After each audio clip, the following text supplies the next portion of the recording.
Buen Dios, buen Padre que estás en el alto cielo. Señor, debemos agradecerte por las muchas bendiciones que tú derramas sobre tus hijos, sobre cada uno de nosotros. Nos has protegido durante toda la semana y nos das este nuevo día, tu santo sábado, en el cual podemos estar en este bello lugar, en la naturaleza, aprendiendo de ti y hablando acerca de tu palabra. Señor, que tu Espíritu esté ahora aquí con nosotros, que Él me dirija y dirija a todos, que nuestra mente no se vaya de este lugar, que podamos ser receptivos a lo que tú hoy quieres decirnos, para que de esta forma podamos condensar todo esto en nuestras mentes, que ello nos fortalezca, nos alimente, nos ayude, Señor, nos anime a seguir por tu camino y a la vez también tengamos argumentos para poder compartir con esas personas que aún no te conocen. Señor, que tu paz, tu bendición quede aquí con nosotros y nos ayudes a hacer tu voluntad en este tu día santo. En nombre de Jesús te lo pedimos. Amén. Amén. Bien, buenos días a todos y bienvenidos. Estamos en un lugar privilegiado. Han pasado ya 3 meses desde el último encuentro. El tiempo corre que vuela, ¿eh? Pero bueno, ojalá pudiéramos hacerlo cada semana, cosa que no puede ser. Bien, estamos aquí reunidos en esta casa rural, en plena naturaleza. Es un sector que se llama La Garrotxa, para los que luego puedan verlo en internet. Es uno de los lugares tal vez más hermosos de Gerona, ¿eh? Y bien, estamos aquí porque tenemos la costumbre de tener el rito de la Santa Cena en un lugar así, en plena naturaleza, ¿eh? Pero antes de ello, pues procederemos a repasar la lección que hemos tenido en esta semana de la escuela sabática. Estamos ya en la tercera lección del trimestre, que nos está hablando acerca de los Gálatas, libro que escribió Pablo, un libro para muchos conflictivo, puesto que habla acerca de la ley. Bueno, habla de toda la ley en general, ¿no? Pero hay quien lo toma, pues bueno, que la ley está abrogada, ¿no? Y que ya no hay que guardarla, porque nos hace esclavos, ¿no? Y bueno, hoy tocaremos un poquito algo de eso, ¿eh? La lección de esta semana se titula La unidad del Evangelio y está versada, si me permitís me voy a poner las gafas porque si no las letras se mueven. Dice: completad mi gozo, sintiendo lo mismo, teniendo el mismo amor, unánimes, sintiendo una misma cosa. Filipenses 2:2. Es decir, estas son palabras de Pablo. Completad mi gozo sintiendo lo mismo. Es importante. Por eso la lección se titula La unidad del Evangelio. Es importante que dentro del grupo de creyentes haya unidad, que no haya disparidad de criterios, ¿eh? Porque entonces no cuaja el equipo, ¿eh? ¿Sabéis? Este es un problema que la iglesia primitiva vivió en los tiempos ya de Pablo, ¿eh? Él sabemos cómo fue llamado por el Señor para ser apóstol, ¿eh? Pero aquellos judíos que se convertían al Evangelio, que venían de su ramo, del fariseísmo, etcétera, escribas, no aceptaban el Evangelio que él predicaba, porque decían que era contrario al que predicaban los demás apóstoles, Pedro y compañía, ¿no? Porque claro, él hablaba de que no era necesario hacer un rito que desde los tiempos de Abraham se estaba celebrando, que era la circuncisión del varón, ¿eh?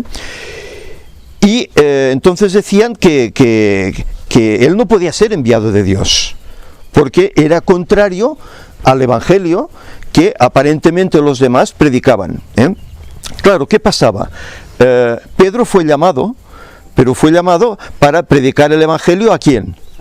A los judíos, aquellos que estaban circuncidados, lógicamente, ¿eh? Pero Pablo, aún estando circuncidado y aún siendo judío, fue llamado por el Señor, pero no para predicar a los judíos, que también lo hacía, sino para predicar a los no judíos, aquellos que ellos denominaban gentiles, ¿eh? Entonces, como las directrices habían cambiado cuando Cristo vino, claro, entonces él entendía que el tema de circuncisión ya no estaba en vigencia, ya no era válido. Y entonces él no animaba a esos gentiles a que se circuncidaran, porque ya era un rito, era un pacto que había quedado en el pasado. Además, la lección lo muestra, y de una forma muy didáctica, que ese rito se llevó a cabo por un error humano. Si no, ese rito no se hubiese llevado a cabo nunca. Porque, a ver, ¿de qué forma podía saber alguien que una persona era judía? Si estaba o no estaba circuncidado. ¿Cómo lo podían saber? Como no lo desnudaran, no podían saberlo. No se podía saber. Solo se podía saber por su actitud, por su fe, por sus creencias, etc. Pero entonces, notamos aquí pues que el Señor tiene que permitir ese rito porque el hombre falló. ¿Qué pasó con Abraham? Fue llamado para que saliera de una tierra pagana, recorrer toda aquella Canaán que el Señor quería dar a su pueblo en un futuro, pero se le prometió algo. ¿Recordamos qué promesa se le hizo?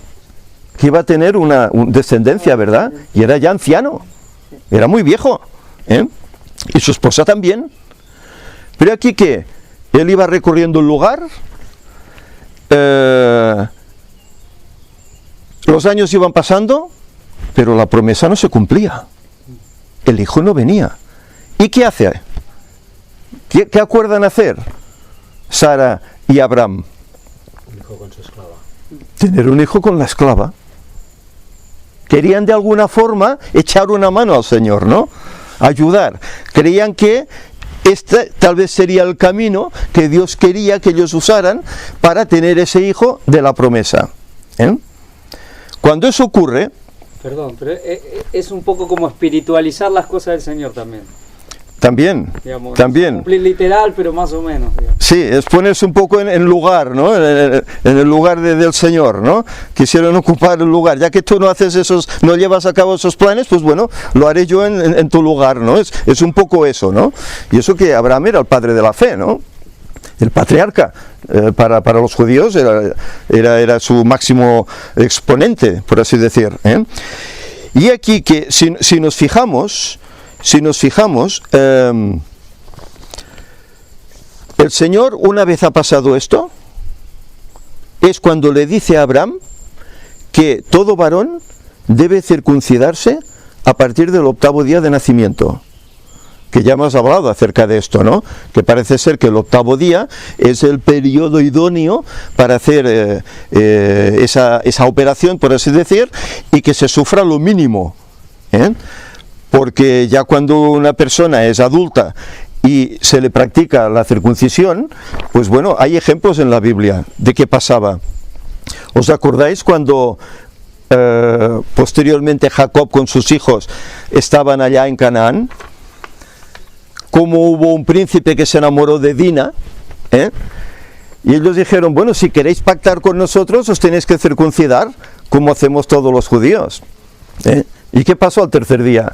Que dice que cuando ellos estaban en el mayor dolor, porque eran adultos, y parece ser que, bueno, eso pues tiene su periodo de curación, ¿no? Pero el 3er día se ve que era el más horrendo.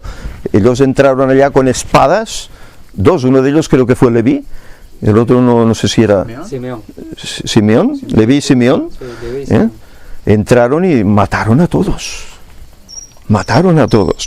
aprovechando ese dolor que ellos no podían defenderse. Por eso el Señor decía, ese acto hacerlo al 8º día del nacimiento de la criatura. Es curioso también que sea el 8º día, que además biológicamente el Señor haya dispuesto en el hombre el 8º día. Sí, sí. Por ese 8º, ese 8 que está representando ese infinito. Exacto. O sea, el pueblo de Dios que va a estar con Dios para siempre. Exacto. Recordemos que en el 8º milenio baja la Nueva Jerusalén.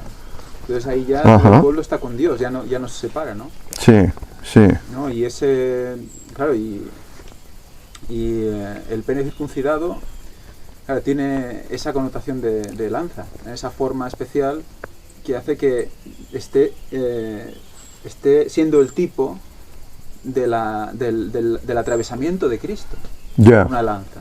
Sí. O sea que ya, evidentemente, cuando Cristo viene y eso sucede, no tiene sentido tampoco que se haga una circuncisión. Claro, claro. O sea que ahí está físicamente, hasta incluso visualmente, ya tiene un símbolo que Sí. nos lleva a Cristo, ¿no? Aparte que, según nos muestra incluso la lección, no era la voluntad de Dios llegar a este rito. Pero Porque eso fue como, entre comillas, como una especie de castigo por lo que el hombre ha querido hacer en lugar de hacer la voluntad de Dios. Y como una especie, pues, de, ya digo, entre comillas, le pone, pues, ese castigo, pues ahora tendrás que circuncidar tu prepucio, ¿no? Claro, esto no es un hecho, a mí personalmente no me lo han hecho, a mi hijo sé que se lo hicieron por problemas que tenía de chiquitín, ¿no? Pero claro, ahora es muy fácil, ahora te ponen anestesia, ¿verdad? Pero antes, en aquella época, la anestesia no existía, ¿eh? Eso era lo vivo, ¿verdad? Y bueno, bien, pero el Señor utiliza esto como una señal de pacto entre Él y los que van a ser su pueblo, ¿eh? Como es después la llaga, es que claro, luego la misma llaga con la sangre que sale, Claro, la sangre del por eso pacto. hay esa sustitución con Cristo, ¿no? Claro, por eso hay esa sustitución. Igual de alguna manera lo que tú decías, la señal era invisible. Era invisible. Por eso no es de extrañar que luego Pablo y otros escriban que lo que se debe circuncidar, ¿qué es? El corazón. Uno tiene que entregarse al Señor, santificarse, vivir de acuerdo a su voluntad, pero de corazón y de mente, no con una señal física. Eso no sirve. Pero esto los judíos no lo entendían. Habían llegado a tal punto en observar sus rituales que para ellos, pues, era obligado. ¿Tú quieres ser judío? ¿Quieres entrar en la nueva fe en Cristo? Tienes que circuncidarte. Y Pablo tuvo que tener luchas. Incluso tuvo que ir, después de 14 años de ministerio, tuvo que ir nuevamente a Jerusalén a entrevistarse con los apóstoles, con Pedro y compañía, para tratar el tema. Y él llevaba consigo a un joven, ¿os acordáis? Joven Timoteo, y hasta que, como era griego, pero había aceptado la fe, ¿qué querían hacer con él? Circuncidarlo. Y Pablo dice que se opuso, no es necesario. Los discípulos lo entendieron, y dice que acordaron incluso darse la mano como en señal de aprobación, y él, pues, siguió luego su camino. Posteriormente también tuvo problemas. No sé si fue con el mismo Timoteo, que posteriormente tuvo que circuncidarle por problemas con esos judíos en otra ciudad, en otro lugar. Tuvo que hacerlo, porque si no, no podía ni predicar el Evangelio. Sí, porque el tema fue con Timoteo y con Tito, creo que es el otro. O sé si fue Tito, no recuerdo, mezclo un poco. Claro, todo esto llevó en la iglesia, llevó una controversia. Circuncidación sí o no, llevó esta controversia. Y bueno, tanto unos como otros lo tenían claro en su campo. Los judíos lo tenían claro, había que hacerlo, pero los creyentes, como Pablo, sabían que esto ya no era necesario, porque Cristo había cumplido todos esos ritos. Ya no era necesario ese hecho. Pero bueno, siempre encontramos que hay algo que distorsiona, ¿verdad?, esa unidad. Bueno, ahora están igual. Y los mesiánicos también, aunque aceptan a Cristo. Bueno, es que es lo que donde quería llegar, ¿no? Que todo ese judaizar de la época, ahora, casi 2000 años más tarde, está volviendo a ocurrir. Ahora, yo también porque yo escuché un pastor, no en el tema de judaizar, pero dice que el que ama a su esposa se debe circuncidar por razones de salud. Que dice que, por ejemplo, las mujeres judías no tienen nunca cáncer de útero y esas cosas. Yo escuché un pastor, el Restrepo, que él no era en plan judaizante, bueno, sí, ¿no? Pero sí que habría que circuncidarse, aunque sea por salud. Sí. No sé, ¿es así? A ver, podría ser, el Señor lo empleó por salud también, cuando hizo hacer esto a Abraham, porque luego el pueblo, cuando están por el desierto 40 años, oiga, allí no había higiene, adecuada, ¿no? Entonces eso era como una prevención, por lo que tú decías, enfermedades que luego se podían ocasionar entre las parejas, ¿no? Pero ahora será... Claro. Bueno, no sé, yo no soy doctor, no lo sé. Puede que tal vez tenga razón. No lo sé. Puede que tal vez tenga razón, ¿eh?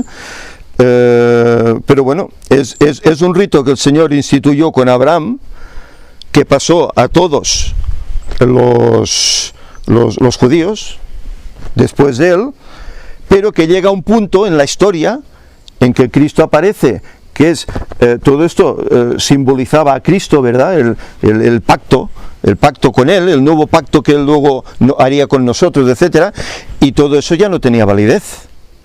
Habían cambiado las tornas, ¿eh? Y eso es lo que esos judíos tal vez extremistas, por así decir, no entendían, ¿eh? Y estos fueron los que ocasionaron esa problemática en la iglesia, como está ocurriendo exactamente hoy. Hoy está sucediendo esto, ¿eh? Gente que dicen que bueno, tenemos que volver a guardar todas aquellas fiestas de antaño, ¿eh? Gente que dice que claro, lógicamente pues tienes que circuncidarte, ¿eh? Que tienes que nombrar el nombre de Dios pues en hebreo, ¿eh? No lo puedes hacer en otro idioma, ¿eh? Que es un sacrilegio, ¿no? Etcétera. Y el problema es que muchos hermanos de la fe están aceptando esto y lo están practicando y lo están fomentando, ¿eh? Cuando esto ya no es vigente. ¿Por qué? Pues porque Cristo vino, nos entregó un nuevo camino y esto ya no está en vigencia, ya no tiene por qué hacerse, ¿eh? Pero fijaros que ya en los inicios la iglesia comienza a tener problemas, y por gente que entra pero no entran del todo convertidos, porque el evangelio que presentaba Cristo era muy claro, ¿verdad? ¿Eh? Pero en cambio ellos estaban arraigados a sus costumbres que venían ya de tanto tiempo y querían seguir con eso, ¿eh? Y ese fue el problema que se presentó. Claro, la circunstancia es que hoy, estando todo esto ya superado, que no tendría que ser problema, hoy lo está volviendo a ser. Y esto es triste. Es triste. En vez de preocuparnos de tener una consagración mayor con el Señor, de predicar con más fuerza, nos preocupamos por estas mimeces, no sé cómo lo diría yo, ¿no? Estos detalles, ¿no? Exacto. Y perdemos el tiempo. Si entráis en las redes sociales, Facebook, etcétera, donde hay tanto adventista ya anotado, hablando de tantos temas, la mayoría de los temas es esto: las fiestas, la circuncisión, los nombres de Dios, etcétera. Es esto. Y discusiones, bueno, tienes que coger y apagar porque dices esto. Sí, no se acaba nunca. Es tremendo cómo se llega ahí, ¿eh?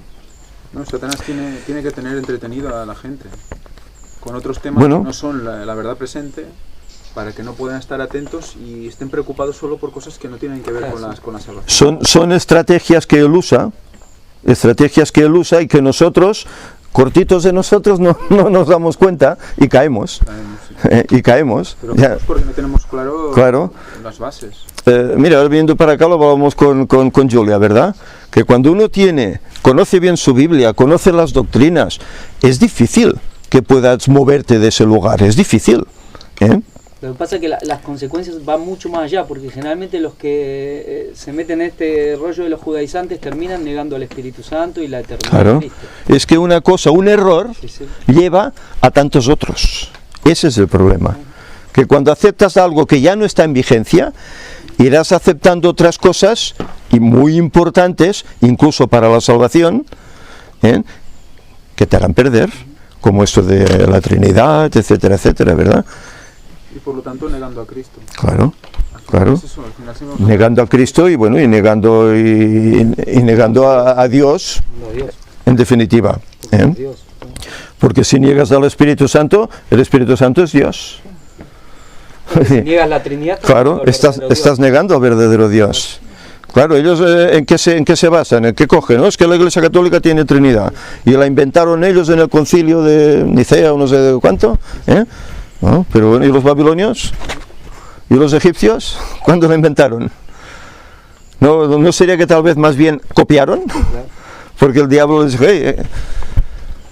porque fijaros, Apocalipsis, ¿no hay una Trinidad en Apocalipsis? Una bestia, un falso profeta, un dragón, ¿no hay una Trinidad?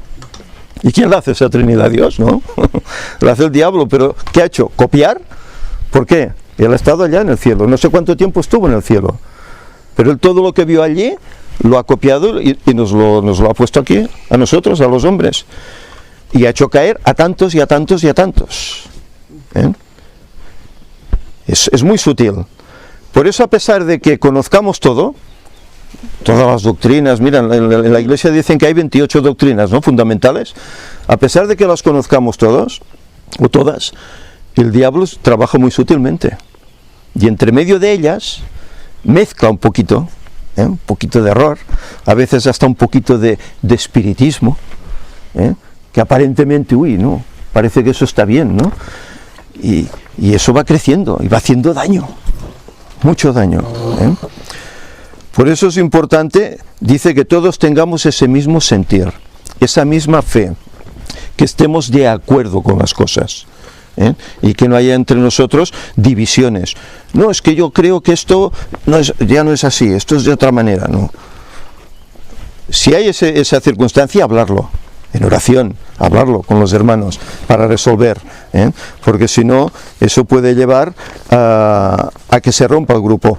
¿Os imagináis que por todo ese tema de circuncisión y etcétera, se hubiese aceptado por los apóstoles, por Pablo, y se hubiese seguido adelante? Eso habría destruido la nueva fe, habría destruido la Iglesia, no hubiese llegado hasta nosotros, se habría diluido. Porque fijaros lo que luego sucedió con todas esas ramas extremistas que creían en esto, que fueron derivando en iglesias apóstatas, apostataron la fe, etcétera, etcétera, hasta que llegaron a hacer ¿qué? Perseguir a aquellos que realmente andaban correctamente. Y así ha sido a través de toda la edad, de todas las épocas.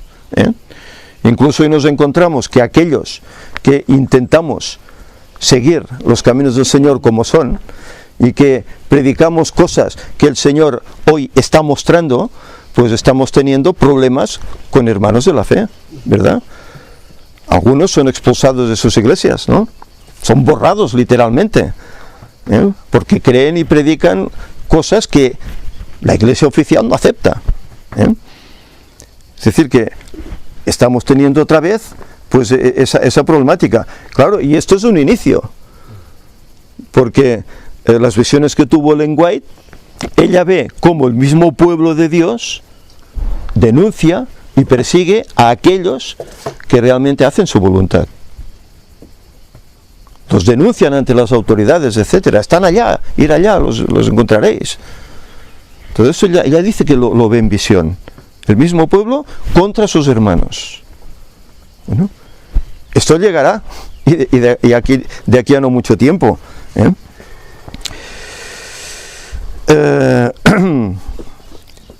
Hay aquí unos pasajes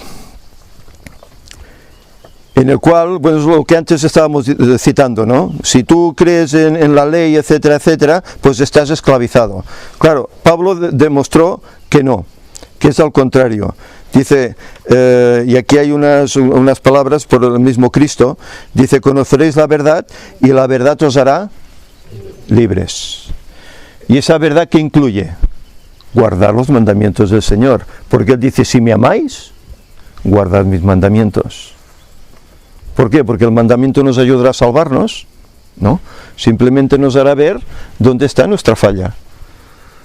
Es ese espejo, ¿verdad?, que siempre se ha dicho, la ley es ese espejo, que nos hace ver nuestro error. Nos va liberando del pecado. Claro, y entonces nos liberta, pero nos liberta del pecado. Por eso hoy la Iglesia protestante dice, ¿no?, que la libertad está en la gracia de Cristo, no en la ley. Y no, la ley lo que hace es liberarnos de la consecuencia del pecado. Si tú la obedeces rígidamente, estrictamente, como hay que hacerlo, de corazón, no porque lo diga la ley, sino hacerlo de corazón, con convencimiento, te libera de ese pecado. No eres esclavo del diablo, ¿eh? Y esta es la libertad que él está hablando. Bueno, de hecho, lo que nos libera de la condenación de la ley es la muerte de Cristo en claro. la cruz. La ley es un espejo, entonces lo que nos lleva, ¿de dónde nos lleva? Nos lleva a ver la cruz, porque nos obliga a mirar la cruz, porque nos hace comprender que nosotros, por nosotros mismos, lo que nos hace ver es la sutileza de ese pecado. Cristo también, ¿no? Como ese pecado es en pensamiento, es en intención, y viendo la magnitud de lo que representa el pecado, pues claro, solo te queda la solución de acudir al que murió por ese pecado. Sí, dice que incluso el viejo hombre fue crucificado con él, ¿no? Por eso en las aguas del bautismo, ¿qué simboliza el bautismo? Simboliza enterrar la vieja persona, el viejo hombre que llama la Biblia, allá en las aguas, y resurgir en una nueva criatura. Es decir, hemos sido crucificados en Cristo, su muerte, y renacemos de nuevo ya limpios. Aunque eso no es garantía de no pecaminosidad, de no pecar nunca más. En nosotros está, según la relación que tengamos con el Señor, en andar en esa santidad, en esa vida correcta. Claro, yo me bautizo, pero luego hago la vida que tenía antes, el viejo hombre va conmigo. y las tendencias no tiene ningún me arrastran. El tema de que Jesús abolió la ley en la cruz, porque claro. Si él quería abolir la ley hubiese hecho lo mismo que hizo en el Sinaí, claro. Bajar así y decretar que la ley estaba anulada, claro. Pero eso no tiene ningún sentido. Porque en el sentido de que cuando nosotros pecamos, claro, la ley ya es una maldición, porque nos condena totalmente, y por eso Cristo tuvo que morir. El pecado dice que es transgresión de esa ley, ¿no? Entonces, cuando uno transgrede la ley, ¿qué ocurre? ¿Qué debe ocurrirle? Que morirá, es condenación. Es condenación. Bueno, pues, ¿por qué muere Cristo? Porque Él carga el pecado de todos, porque hemos traspasado esa ley, y muere en la cruz. ¿Por qué muere? Podía haber quitado la ley, que era lo que le obligaba a morir, la podía haber quitado, ya no tiene por qué morir. No tiene por qué morir, eso, ¿no? Claro, pero en cambio muere porque cumple la ley. La ley demandaba muerte, la de todos, pero Él la toma en nuestro lugar, porque la ley demandaba esa muerte. Y la muerte de Cristo no es la muerte normal que vivimos los seres o que padecemos los seres humanos, y luego resurrección, no, es la muerte definitiva, la segunda. Sí, es que algunos ya aceptan esto, lo que pasa es que también dicen que una vez muerto, ya tú, nada, ya está una vez muerto, ya estás salvo para siempre. Sí, depende. Eso es otro lado, ¿no? Claro, depende. Lo veremos luego también en el culto, como claro. Ese acto de lavar los pies que representa. Sí. Claro, una vez muerto, vale, está todo hecho, tú ya no puedes hacer más. Pero dependerá de cuál ha sido tu grado de fe en el Señor, de cuál ha sido tu relación con el Señor en cuanto al cumplimiento de su tarea, de su obra, la forma en que tú has andado en todas esas doctrinas y leyes que Él te ha enseñado en su palabra. Claro, si tú no has obrado en consecuencia con todo esto, bueno, no por creer, solo por creer, o por hacer unas cuantas obras ya es suficiente. Cumplir la ley nos ayuda a cambiar el carácter, ¿no? También. Claro, es que es esa la cuestión, que al andar en esos caminos, tu vida, tu carácter, tu estilo, todo, tus costumbres va cambiando, se va santificando, se va amoldando a lo que es el ambiente celestial, para poder estar allí, porque si no, no podemos estar allí. Ya dice que una sola mancha nos privará de estar allí. Allí no podemos estar si realmente en nosotros hay ese mal genio, esa envidia, esos engaños. Si hay estas cosas, bueno, yo el Evangelio me lo quedo para mí porque lo voy a dar a otros, me lo quedo para mí, no lo comparto. Si hacemos estas cosas, no podemos estar allí. Porque es la evidencia de la fe. Claro. El guardar los mandamientos. Claro, ¿cuántos hay que son creyentes y se reúnen en su iglesia y venga a danzar, a bailar y a cantar baterías y venga ruidos y bueno, ya está, ya somos salvos? Acepté a Cristo, me bauticé, ya soy salvo, siempre salvo, ¿no? Pero eso es lo que el Señor te demanda. Todo ese jolgorio, todo, ¿no? El Señor es un Dios de paz, es un Dios de orden, y eso no lo demanda el Señor. Y por eso hay que obrar en consecuencia con su voluntad si queremos luego poder estar allá.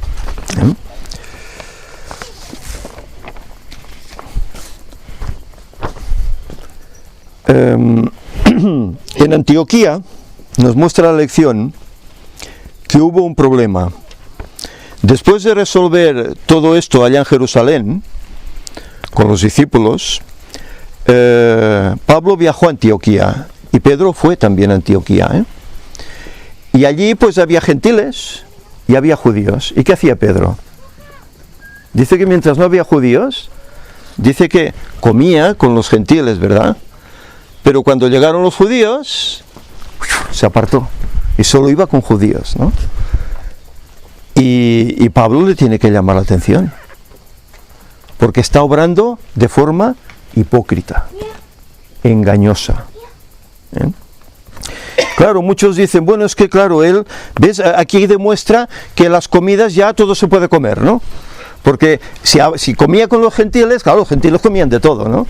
Entonces, pero claro, él estaba comiendo con gentiles creyentes, gentiles que tomaban las reglas que el Señor había establecido en su palabra en Levítico 11, Por lo tanto, no comía comidas inmundas, no era ese el problema. El problema era la hipocresía de él.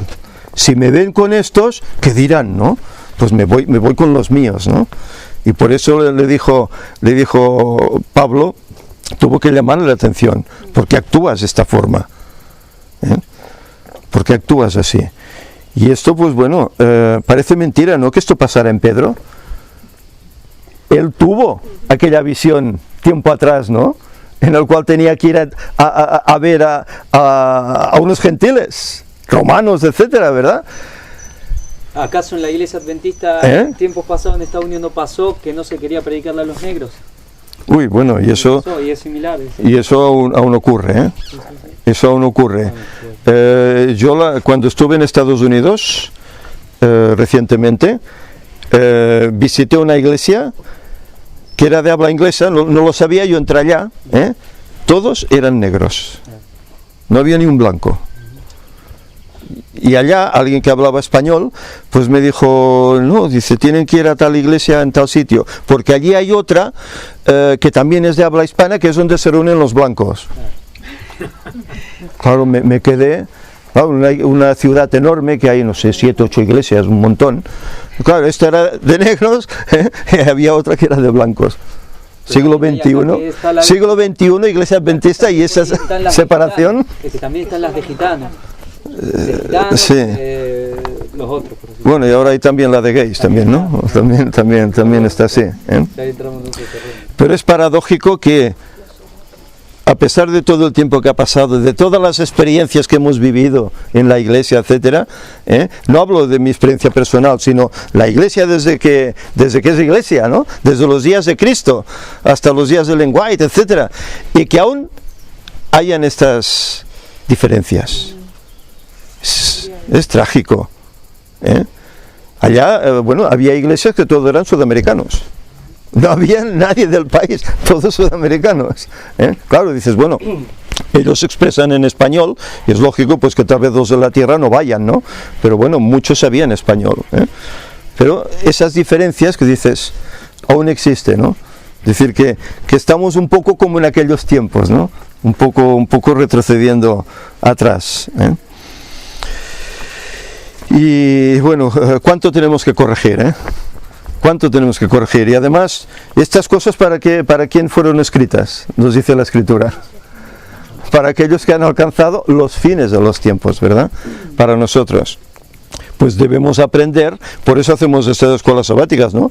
Para aprender donde ellos fallaron y no caer nosotros en esos mismos errores, hacerlo mejor, cumpliendo la voluntad del Señor, ¿eh? Pero parece que no aprendemos, ¿eh? El hombre es duro, ¿eh? Y le cuesta aprender, ¿eh? Bien, no quiero extenderme mucho más, puesto que también hay luego temas que tratar.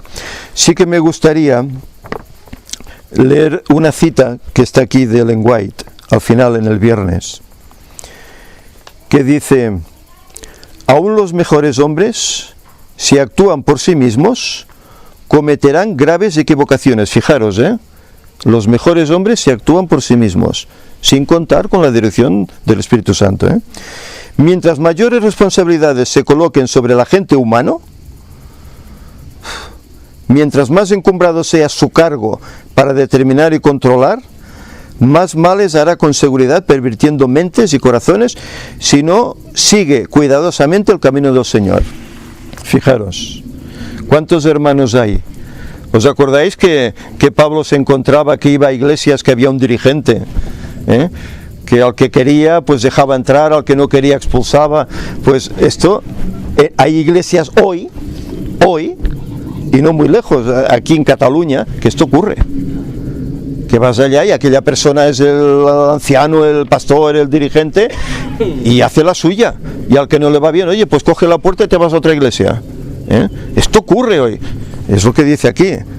Cuanto más responsabilidad, cuidado, más tienes que andar en los caminos del Señor.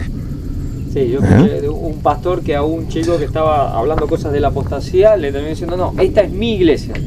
Sí, no, eso es tremendo. Es mi iglesia. Eso es tremendo. Eso es tremendo. Y si habéis estado en algún consejo de iglesia, que es lo que se llama junta de iglesia, bueno, es tremendo a veces lo que allí oyes, lo que allí se dice.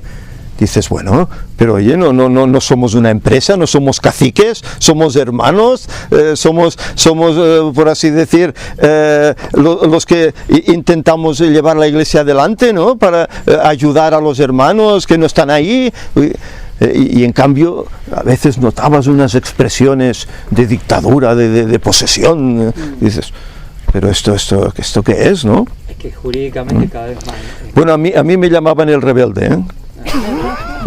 A mí me llamaban el rebelde, porque yo cuando veía algo así, hermanos, por favor, esto, no, tú eres el rebelde. Hombre, pero si es que las cosas son así, ¿eh? No, es que tú tienes poca experiencia y tú no sabes de qué va, eres el rebelde. Bueno, y te encontrabas con esto, ¿no? Y es trágico, ¿eh? Cuanto más responsabilidad o cuanto más alto rango tienes, por así decir, en la iglesia, por el cargo, diácono, director de departamento, anciano o pastor, más responsabilidad tienes también para con los hermanos y para con el Señor. Y más te ataca Satanás, porque... Claro, y más se utilizará. Es más fácil dominar a uno que a 25. Incluso para que elabore sermones erróneos, que hagan que muchos... se equivoquen, que hierren, ¿eh? Y esto es tremendo. Dice, Pedro fracasó en Antioquía en los principios de integridad. Pablo tuvo que resistirle frente a frente su influencia destructora. No está registrado para bien de otros. Esto está registrado para bien de otros y para que la lección pueda ser una advertencia solemne para los hombres que están en cargos elevados. Como ejemplo, ¿verdad? A fin de que no falten contra su integridad, sino que se adhieran a los principios divinos. ¿Eh?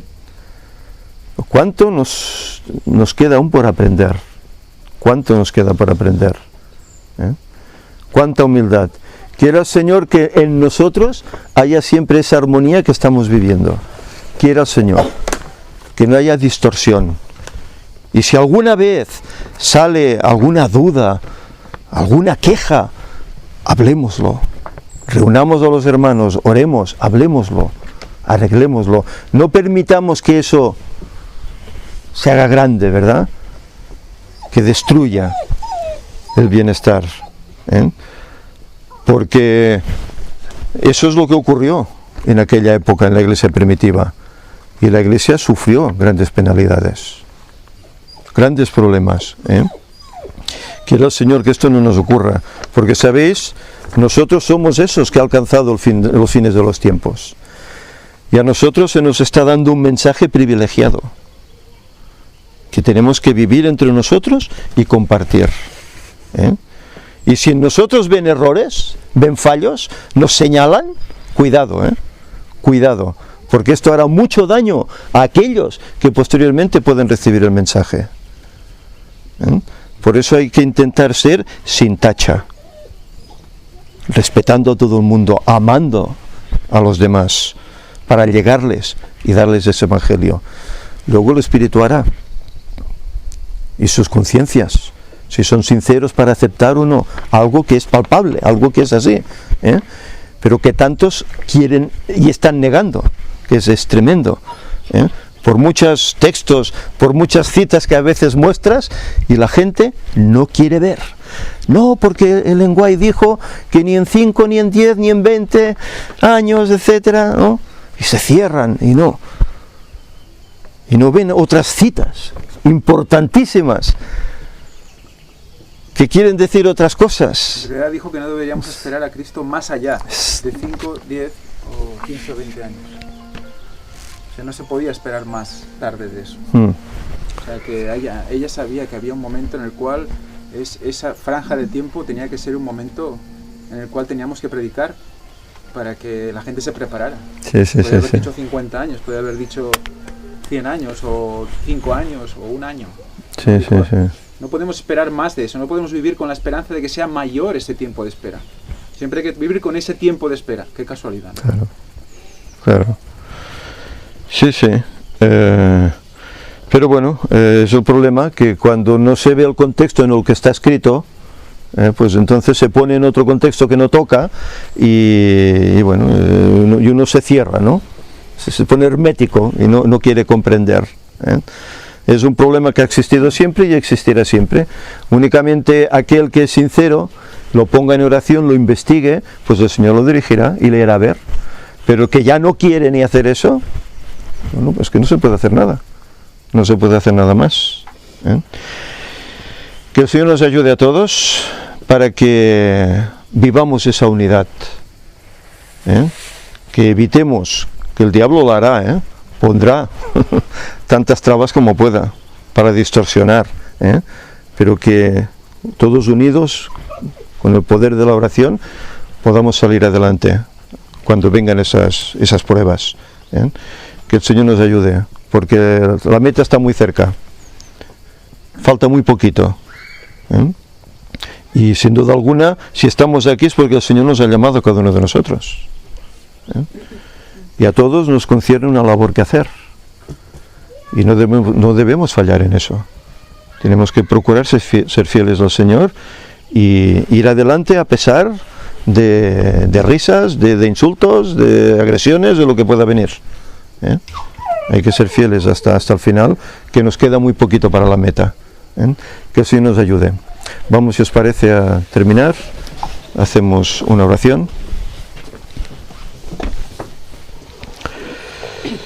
Señor y Padre, debemos darte gracias nuevamente, porque tú nos has dejado todas estas experiencias escritas en tu palabra, aquellos hermanos de antaño que también vivieron la dificultad de la infiltración entre ellos, personas que querían mejorar las cosas que tú habías ideado, Señor, y que hacían distorsión.